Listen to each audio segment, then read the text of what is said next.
Buenos días, estimado doctor. El tema que vamos a tratar hoy es sobre las tutelas y curadurías y sus clases. Iniciamos con el concepto.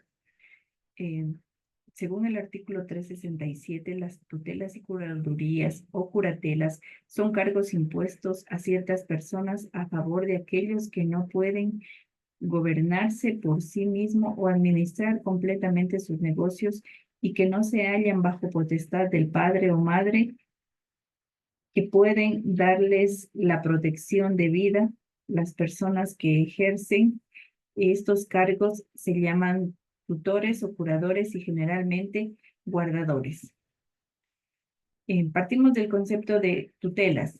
La tutela es una institución jurídica que tiene como objetivo la protección de los menores de edad que no están bajo la patria potestad de sus padres, ya sea por fallecimiento, declaración de ausencia o cualquier otra causa según el Código Civil. Em, Según el Código Civil ecuatoriano. La tutela es una carga pública y su ejercicio es obligatorio para aquellos a quienes se les ha asignado, salvo excusas legítimas. Analizaremos algunos artículos relevantes del Código Civil. El artículo 330 nos dice que están sujetos a tutela los menores. El artículo 380 define la tutela como una institución destinada a la guarda de la persona y bienes de aquellos que no están bajo la patria potestad y carecen de representación legal. El artículo 381 establece que quienes están sujetos a tutela principalmente son los menores no emancipados que no están bajo la patria potestad. El artículo 384 estipula las personas que pueden ser designadas como tutores, generalmente parientes cercanos del menor. Dentro de las características de la tutela tenemos que debe ser de carácter subsidiario, es decir, que la tutela se aplica en ausencia de la patria potestad. La obligatoriedad. Quienes son designados como tutores deben aceptar el cargo salvo que presenten una excusa legítima. Y la protección integral. El tutor tiene la responsabilidad de cuidar tanto de la persona como de los bienes del menor. En las clases de tutela tenemos cuatro: la tutela testamentaria, tutela legítima, tutela dativa y la tutela especial. Cuando hablamos de la tutela testamentaria, decimos que se designa en el testamento por los padres o por el último de ellos que fallece. El fundamento jurídico de esta tutela está establecido en el artículo 386 del Código Civil. Dentro de las características tenemos que los padres pueden nombrar a un tutor en su testamento, asegurando así que alguien de su confianza se encargue de la tutela de sus hijos en caso de fallecimiento. Hablando de la tutela legítima, vemos que se asigna según el orden de parentesco cuando no existe un tutor testamentario. Está fundamentada en el artículo 387 del Código Civil y se caracteriza que en ausencia de un tutor testamentario, la ley asigna la tutela a los parientes más cercanos, siguiendo un orden de prelación que incluye abuelos, hermanos y otros familiares. En la tutela dativa es nombrada por el juez cuando no hay un tutor testamentario ni legítimo. Está amparada en el artículo 388 del Código Civil y se caracteriza porque el juez designa a una persona idónea para ejercer la tutela, asegurando que el menor no quede desprotegido. La tutela especial, en cambio, se asigna para casos específicos como para la representación en un juicio o administración de ciertos bienes.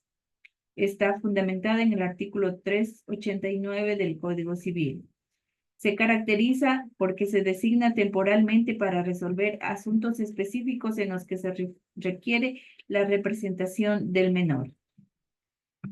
Cuando hablamos de las curadurías, eh, vemos que la curaduría es una institución que protege a aquellos individuos que aún siendo mayores de edad no pueden administrar sus bienes debido a diversas causas como incapacidad mental, prodigalidad o interdicción. Al igual que la tutela, la curaduría es una carga pública y su ejercicio es obligatorio.